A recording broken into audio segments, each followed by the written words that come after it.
name is Conrad Steiner. I'm a doctor of medicine. Tonight's story has the title, A Time to Be Alive. Guardian of birth, healer of the sick, comforter of the aged.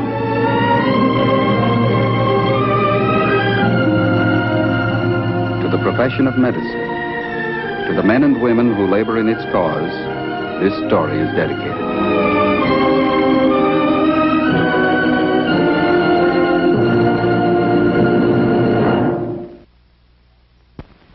Tonight's presentation, the field of hematology, science of blood. The object in point, a piece of jagged glass. The case in point, David Carter Stinson. He's 11 years old. From the day he was born, his life's been in constant jeopardy. A simple cut, an unlucky fall, a bruise, any of these could mean death for him. His condition is sometimes referred to as the royal disease, the malady of kings. But David's not a king. He's just a young boy in a lot of trouble. David, tell the class who captured Mexico City and when. David? David, are you listening? In November 1519, Hernando Cortez marched on the Aztec capital, Mexico City. The Emperor Montezuma, thinking he was a descendant of the sun god, offered no resistance, and in a short time, Cortez controlled all Mexico. Say, Miss Walker, did they ever find those little men that landed near Cuernavaca? Little men? David, is that in your copy of Mexico, Land of Sunshine and Manana? No, it's in Science Weekly Report, Miss Walker. They came by saucer. Class? David, try to stay with the text. Anyway, they couldn't have come to Cuernavaca. There isn't an airport within miles. And now, class, David, tomorrow we'll cover the principal industries in major cities. This is David Stinson, and this room has been the boundary of his world for more than 2 months. No great disaster put him there. He simply fell off a bike and bumped his knee. For most boys, the treatment would have been a piece of adhesive tape and a chocolate soda. But for David, it meant 2 weeks in a hospital, 4 pints of blood, an orthopedic brace, and agonizing pain whenever he moves his leg. For David Carter Stinson is a hemophiliac. He's a bleeder. When he cuts himself, it doesn't stop, and it takes all the arts of medicine to keep his heart from pumping his life out through the open wound. And this is his mother. From the day David was born, it's been her job to say no. No bicycle, no baseball, no football, no running, no jumping. Almost every normal interest the boy could have, it's been her job to say no. But she watches over him fiercely, torn with 2 emotions, love and guilt. The guilt? She blames herself for her son's disease.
Later, David Stinson is brought into surgery. The radial artery in his left forearm has been cut, and he's sustained lacerations around the mouth and chin.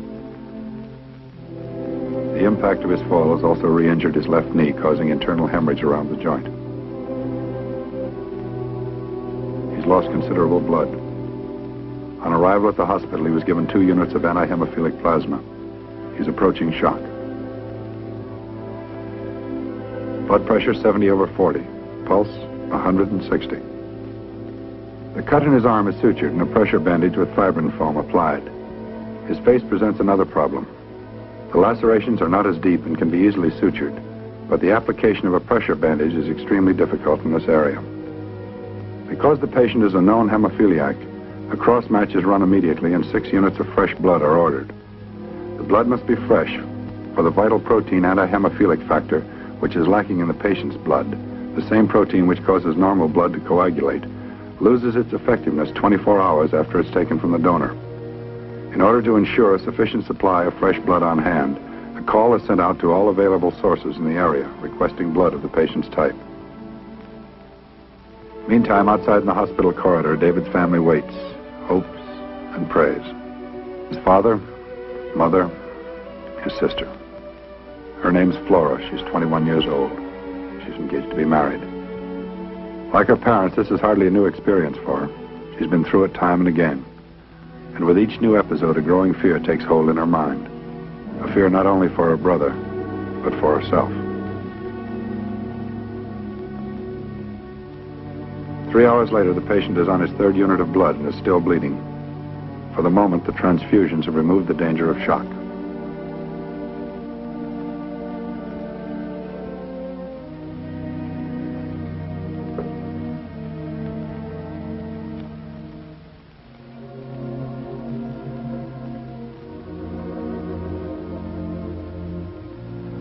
This makes 1,500 cc's.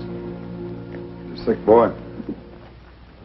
Seems there's enough AHF in the blood we've given him to induce clotting. Well, it's not quite that simple, Carl. Hemophiliacs not only lack the AHF factor in the blood, they tend to resist it. Sometimes one of them will build up antibodies that fight it, the one thing that can save their lives. I heard about a patient that took 30 transfusions, was still bleeding when he died. What about isolating the AHF? I mean, so it could be administered in massive doses. Has anybody tried it? No, it's been tried experimentally. It's not too reliable yet. So far, the best we've got is fresh blood and plasma. All we can do is what we are doing. I talked to George Fletcher, the hematologist. He agrees with the procedure we're following. If you want me for anything, I'll be outside getting a history from the parents. Tell him I'll be out as soon as I can. Right. Dr. Steiner, look at this.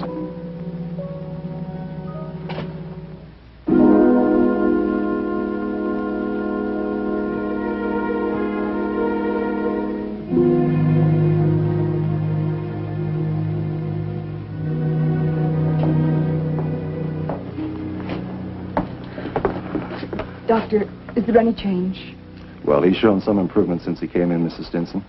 Nothing conclusive, but it's encouraging. I'd like to review David's record, if I may. It's for the hospital records. Surely. Won't you sit down, please? Thank you.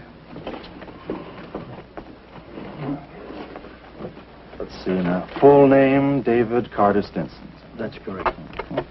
When was he born? March 10th, 1943. Any childhood diseases? Chickenpox, measles. He never did have the mumps. And when was he first diagnosed as a hemophiliac? When he was 5 days old, we nearly lost him. Didn't we, Rose? What about some of the other episodes? There were so many. The next time was when he was a year old. He began to walk. For most mothers, it's quite an event. I dreaded it. I watched him every second, never let him out of my sight. It happened anyway. He fell and cut his lip. He bled for 3 weeks. Do you remember how many transfusions he received, Mrs. Stinson? Quite a few. I don't remember how many. I know it was a lot. When we took him back home, I was scared to death. Scared every minute that he was awake. Scared to pick him up. Scared to touch him. Scared even to kiss him. After that, it seemed to get better. For 2 or 3 years, he was acting like most kids. Dr. Steiner said that's the way it was. Sometimes it was better, sometimes it was worse.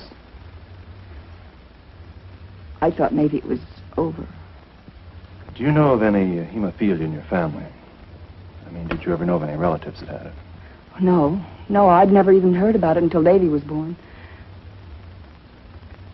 They said it came from me. I gave it to him. I didn't know about it. I'd never even heard about it. That's true, Sam, isn't it? I didn't know anything about it. Oh, of course not, darling. How could you? It wasn't your fault. It just happened. It's nobody's fault. When was the next time it showed up, Mrs. Stinson? Can you remember? When Davy was 4, Sam bought him a rocking horse. It was beautiful. Its eyes rolled. It had skin like a real pony. Davy loved it. Then one afternoon he fell off. Got a bruise. A bad one. Was he hospitalized for that? He was in for over a month. Had to wear a brace. And 5 years ago, he had a very bad one. We went to Yosemite. Davy fell off a rock. He sprained his ankle. Oh, I know we shouldn't have gone there. I know he shouldn't have been on the rock. But how do you keep a kid chained up when he wants to run and jump with the rest of the kids? All you can do is hold him down until he looks at you like you're a policeman. Then you take a chance. You take a chance and then you're sorry for it. Florrie saved his life. She was there when he fell. She was only 16, but she carried him all the way back to camp. We got a doctor. Rushed him to the small hospital in the park.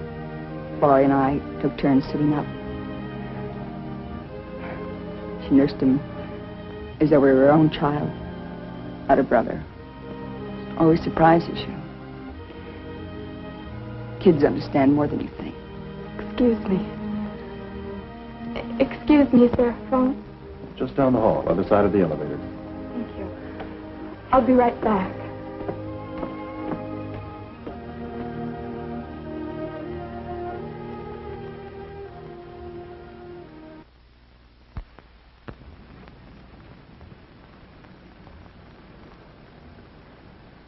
Jimmy, this is Florrie. I'm still at the hospital. Yeah. I've got to see you, Jim. I've got to see you right away.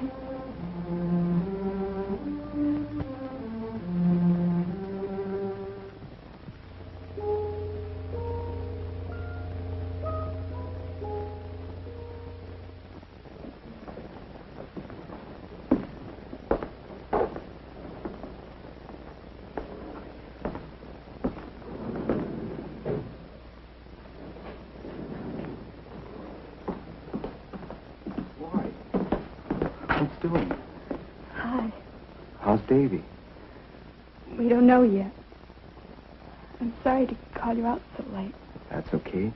You sounded so funny on the phone, kind of scared me. What's it all about?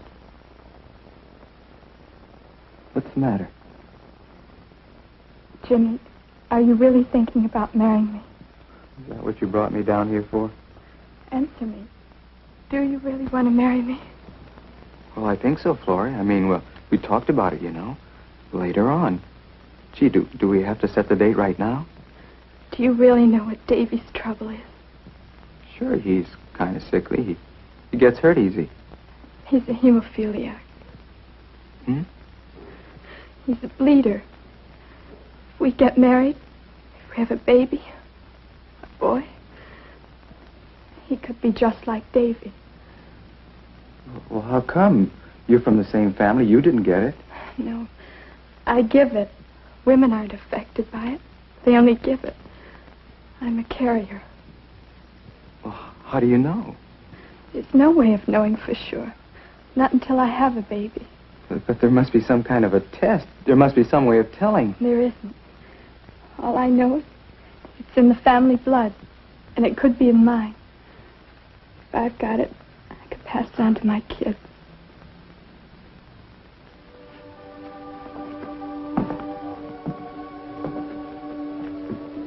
Florrie. You're probably worrying about nothing. You're probably perfectly all right. And if I'm not, would that be all right with you? Spend your life in hospital hallways. Have a kid you can't have any fun with.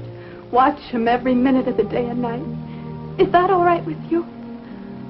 Talk to my father. Ask him what it's like. Ask him how many times he's gotten phone calls at work. How many times he's come home and seen a crowd around the house and an ambulance waiting out in front. Ask him how many nights he's slept in the hospital waiting room, like he's doing tonight. Sure, he wanted a son. It's what he always wanted. We finally got one. Davy. And what is he? A little kid. Almost like a glass doll, lying propped up in a bed most of the time. You get so you're even afraid to touch him because you might start him bleeding. Is that the kind of a life you want? You want kids like that? Would that be all right with you? Do you want me that much? You better go home, Jimmy. I said you better go home.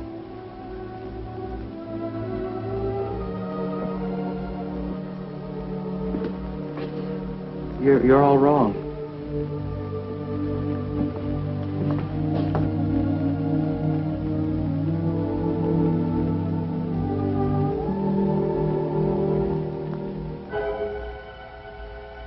7 hours later, and there's still no great change in the patient's condition. By now, there's every indication that this patient is a refractory case and may continue to bleed indefinitely. Blood pressure 120/80. Pulse 90. Both stable for the last 4.5 hours. Transfusions of whole fresh blood continue. If they were to be stopped, it would be only a matter of time before the patient went into shock and died from loss of blood.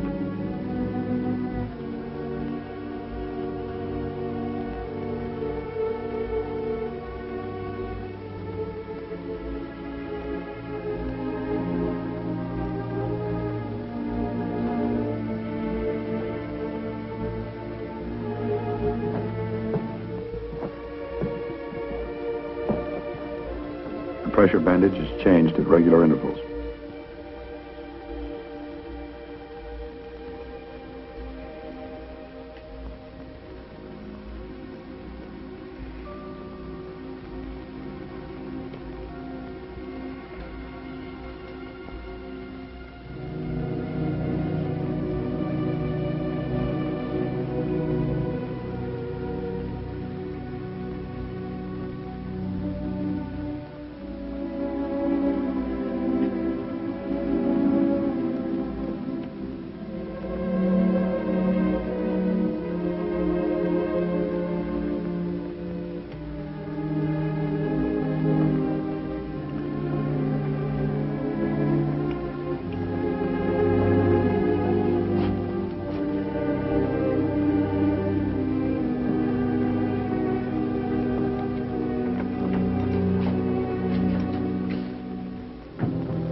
Never mind that, Carl. We won't need it now. Well, what is it? He stopped bleeding.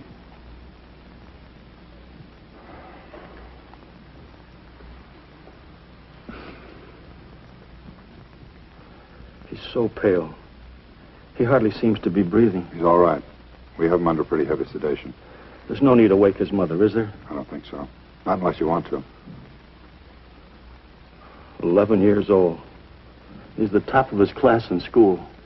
They want him to make a speech when he graduates. He's a bright boy, Mr. Stinson. You ought to be proud of him. Is he going to live, Doctor? Well, he came out of it this time. If he's careful, no more accidents, no major cuts or bruises, he ought to make out pretty well for the time being, at least. Well, what about the future? Well, that's pretty hard to say. Well, what isn't hard to say? What can you tell me that I can take to his mother so she wakes up with a smile for just once in her life? Your boy's alive, Mr. Stinson. 20 years ago, he'd have been dead. Alive? Alive for what? So he can spend his life in hospital beds with braces and wheelchairs? Would you like to come outside, Mr. Stinson? We can talk about it there. What can you tell me outside that you can't tell me in here? I can tell you the truth.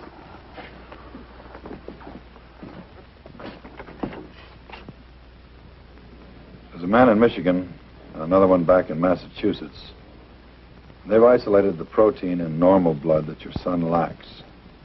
There are a lot of problems with it. Maybe months, maybe years before it can be used clinically. But there it is. Somebody's doing something about David's trouble. Maybe tomorrow they'll find the answer. maybe the day after. But they're going to go on looking for it. That's all I can tell you, Mr. Stinson. You've got a sick boy, but you're not alone with him. There are people working. They're only humans. They've got to do a lot of work before they finally hit on the right answer. But when they do, they come up with insulin, sulfa, penicillin, the mycin drugs. Tomorrow, maybe a year from tomorrow, the man in Michigan, or maybe the man back in Massachusetts, maybe they'll finally hit on the right answer. Kids like Davy can jump on their bikes and not worry about bumps, bruises. How about Davy? Does he have 5 years, Doctor? Maybe 5, maybe 50. You know, the graduation's in 2 weeks. He's supposed to make the speech. It's a big thing for him. Can he go?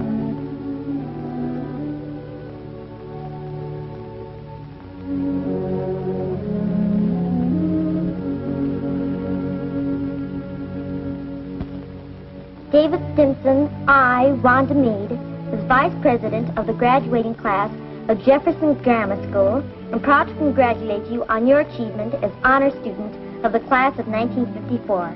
I now present our class president, Michael Elliott. David Stinson, I, Michael Elliott, as president of the graduating class of Jefferson Grammar School, am proud to congratulate you on your achievement as honor student of the class of 1954. Even though you were in attendance only 72 days during the school year, your record was outstanding, and you were chosen valedictorian by the students and teachers of the class. It is my privilege to present you with this award in token of your achievement. Thank you, Michael.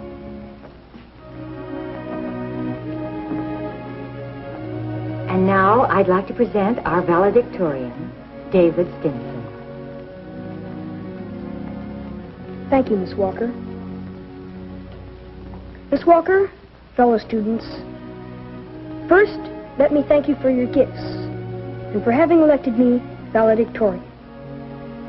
What does valedictorian mean?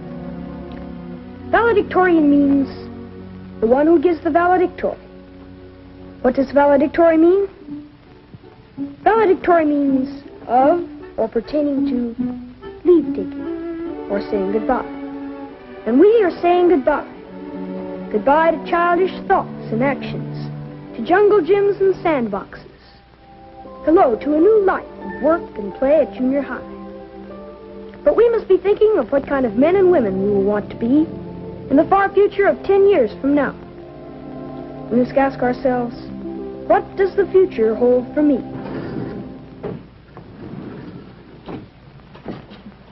Florrie, I've been waiting for you. I'm late, Jimmy. It's Davy's graduation. I wish you'd listen to me first. It's important. It's been 2 weeks, Florrie. I haven't seen you. I haven't called you. I suppose you thought I was trying to ditch you. Well, I'm not. You gave me a lot to think about, Davy and all this hemophilia stuff. Well, I thought about it. I thought about every angle. It's time, Florrie. I guess we've got to grow up. A month ago, we were kids. We're not kids anymore. We both know the score. Well, that's all there is to it. I love you. I want to marry you. I want to have kids. I want to be with you. That's all I've got to say. What do you think? Well, I'm glad we got that settled. Which way's Davy's room? Come with me. And so, fellow students, I say this is the most exciting time to be alive. Each of us, in his own way, was prepared to face his own future. Yes, nothing is impossible for those who have faith in the future. Fellow classmates, the world is our oyster.